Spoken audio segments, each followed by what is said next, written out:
आज हम सीखने वाले हैं chapter number 3 of grade 7th mathematics.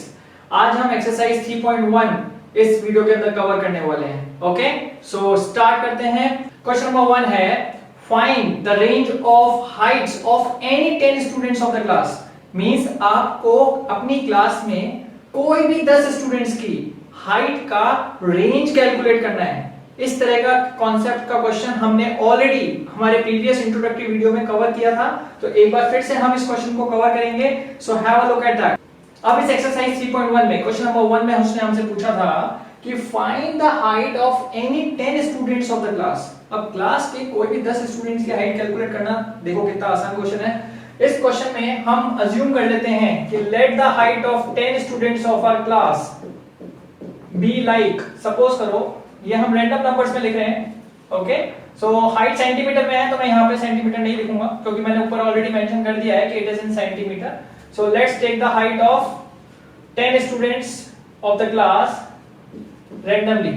Okay, किसी की हाइट 130, किसी की हाइट 100 सेंटीमीटर, किसी की हाइट 120, कोई 140 सेंटीमीटर का भी हो सकता है, 150 centimetres, and let's take 100 centimeter once again, and the last one as 110 centimeter. So now we are having height of 10 students in the class. Class में 10 स्टूडेंट्स की हाइट हमने यहाँ पे मेंशन कर ली है। ये हमने रैंडमली डेटा कलेक्ट किया है, राइट? सो अब हमें रेंज कैलकुलेट करनी है। हमने प्रीवियस इंट्रोडक्टरी वीडियो में देखा था कि रेंज का फॉर्मूला था highest value minus lowest value. Okay, तो आपको डेटा में से हाईएस्ट वैल्यू ऑब्जर्व करनी है। हाईएस्ट वैल्यू क्या है आप ध्यान से देखो। Highest value is over here is 150। This is your highest value, right? And lowest value कितनी है ध्यान से देखो उसको। लोएस्ट वैल्यू आपके डेटा में आपके पास में 100 एक बार यहां आ रहा है और 100 एक बार यहां आ रहा है। दैट मींस आपके पास में लोएस्ट वैल्यू यहां पे 100 है। This is your lowest value, right? So आपको हाईएस्ट माइनस लोएस्ट करना था, तो आपकी हाईएस्ट वैल्यू है 150, आपके पास में लोएस्ट वैल्यू है 100। So on solving it further हमारे पास में आंसर आ रहा है range is equal to 50 centimetre. So this is the answer for question number 1। आप क्विकली नोट करें या स्क्रीनशॉट ले लें, then we will move on to our next question. Okay students, so this is your question number 2। In this question number 2 we need to find out the following 4 parameters for the given data।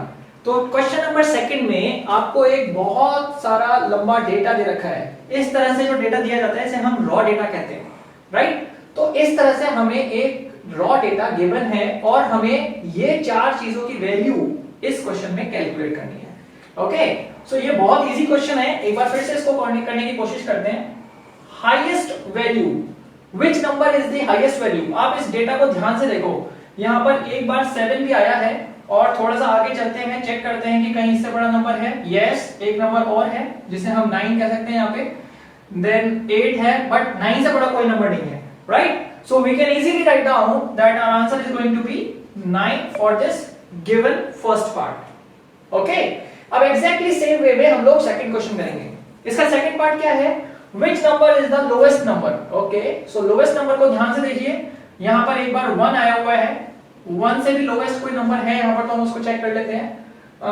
नहीं, 1 से छोटा कोई भी number नहीं है, right? सो lowest number आपके पास कितना हो जाएगा? 1। फाइन। अब हम आ जाते हैं हमारे थर्ड इंपॉर्टेंट पॉइंट पे, जिसका क्वेश्चन हम लोग अभी क्वेश्चन नंबर 1 में भी कर चुके हैं। What is the range of the data? और मैंने आपको बताया था कि डेटा की रेंज कैलकुलेट करने के लिए हम हाईएस्ट वैल्यू में से लोवेस्ट वैल्यू माइनस कर देते हैं। तो यहां पर हाईएस्ट वैल्यू है हमारे पास 9 और लोवेस्ट वैल्यू है 1। So our answer is going to be 8, right? So ये हमारा थर्ड पार्ट भी कंप्लीट हो गया। Now comes a very important part, that is fourth. अब इस फोर्थ पार्ट में आपसे क्या पूछा है उसने? फोर्थ पार्ट में वो आपसे पूछ रहा है कि अरिथमेटिक मीन कैलकुलेट कर दो। अरिथमेटिक मीन आपको याद होगा, अरिथमेटिक मीन मींस एवरेज। और मैंने आपको बताया था कि एवरेज कैलकुलेट करने का कॉन्सेप्ट होता है सम of observations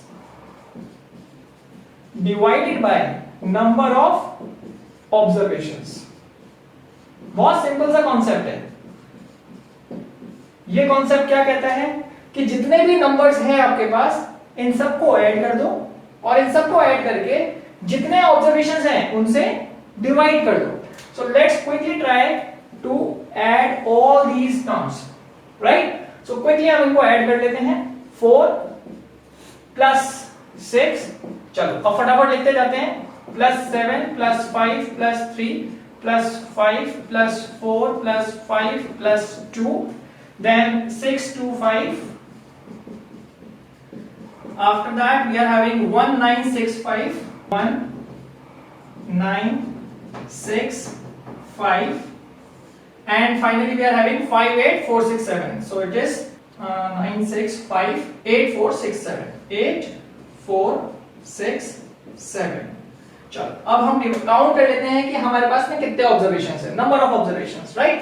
चलो एक एक करके काउंट करेंगे। 1 2 3 4 5 6 7 8 9 10 11 12 13 14 15 16 17 18 19 20। So right now we are having 20 observations, right? तो ये बहुत सिंपल सा क्वेश्चन था। अरिथमेटिक मीन कैलकुलेट करना था, तो हमने सारे ऑब्जर्वेशंस को ऐड किया है और नंबर ऑफ ऑब्जर्वेशंस से हम इसको डिवाइड कर रहे हैं। When you will add all these values, you are going to get your answer as 100/20, right? और इसे जब हम सॉल्व करेंगे तो finally our arithmetic mean value will come up as 0 से आप 0 कट कर दो। This is 2 1s are 2, 2 5s are 10. So your final answer for the last point is 5, right? So students, quickly note this down and then we are going to start with the next question of this exercise. So now students, we are going to start with question number 3. Question number 3 में आपको first 5 whole numbers का mean calculate करना है। ये बहुत simple question है। First 5 whole numbers, तो हमें ये पता होना चाहिए कि फर्स्ट 5 होल नंबर्स कौन से होते हैं। 0 1 2 3 4, ओके? ये आपके फर्स्ट 5 होल नंबर्स हैं। आप ध्यान रखिए, आपको कंफ्यूज नहीं होना है। नेचुरल नंबर्स 1 से स्टार्ट होते हैं और होल नंबर्स 0 से स्टार्ट होते हैं, राइट? सो यहाँ पे हम फर्स्ट 5 होल नंबर्स का मीन कैलकुलेट कर रहे हैं। सो क्वेश्चन को करने का तरीका होगा 0 प्लस 1 प्लस 2 प्लस 3 प्लस 4 और अपॉन में क्या आएगा 5। नीचे 5 क्यों आया है? नीचे 5 इसलिए आया है क्योंकि number of observations are 5, okay? चलो अब हम इसको क्विकली सॉल्व कर लेते हैं। तो 1 plus 2 is 3, 3 plus 3 6, 6 plus 4 10 divided by 5, तो हमारा आंसर आएगा mean is equal to 2 for the given data. तो this is your answer for question number 3। Quickly note it down students, then we will move on to our next question.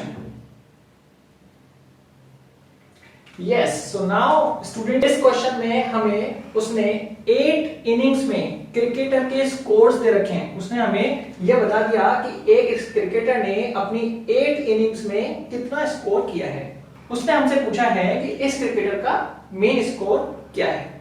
तो ये question once again बहुत simple question है। अब हम इसको start करते हैं। All of you please be attentive, okay?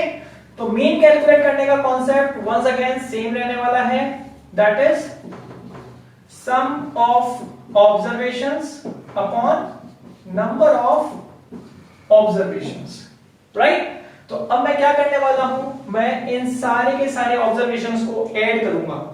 So what is the answer for that? 58 plus 76 plus 40 plus 35 plus 46 plus 45 plus 0 plus 100, okay? और ये कितने ऑब्जर्वेशंस हैं? एवरीबॉडी नोज दैट कि number of observation given to you is 8, तो मैंने इसे 8 से divide कर दिया है, ओके? अब हम इसे ऐड करने वाले हैं। यस, सो स्टूडेंट्स, हमने इन सारे के सारे ऑब्जर्वेशंस को ऐड कर लिया है। इन सारे ऑब्जर्वेशंस को ऐड करने पर हमारा आंसर कितना आ रहा है? 400, और नीचे डिनोमिनेटर में है हमारे पास 8, राइट? तो हमारे पास में मीन स्कोर कैलकुलेट करना है। हम क्या करेंगे? हम मीन स्कोर कैलकुलेट करने के लिए 400 को 8 से रिड्यूस करेंगे।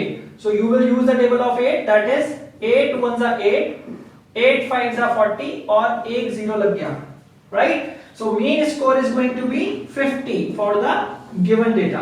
तो ये आपके पास में answer for the given question आ गया है।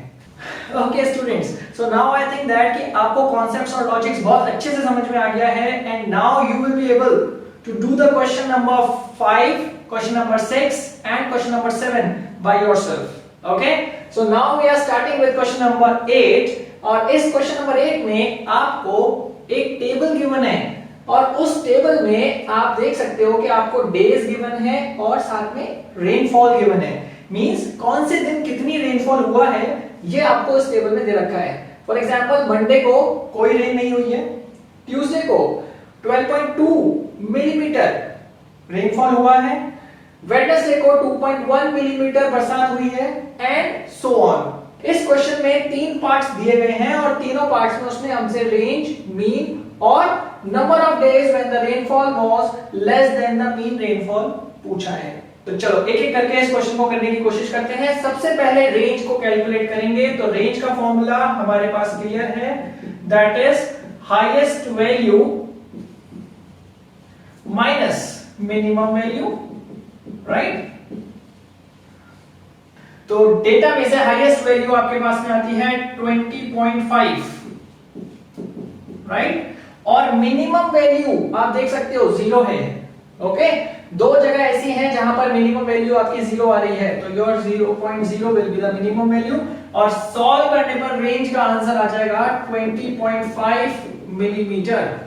सो this is going to be the answer for range of the given data.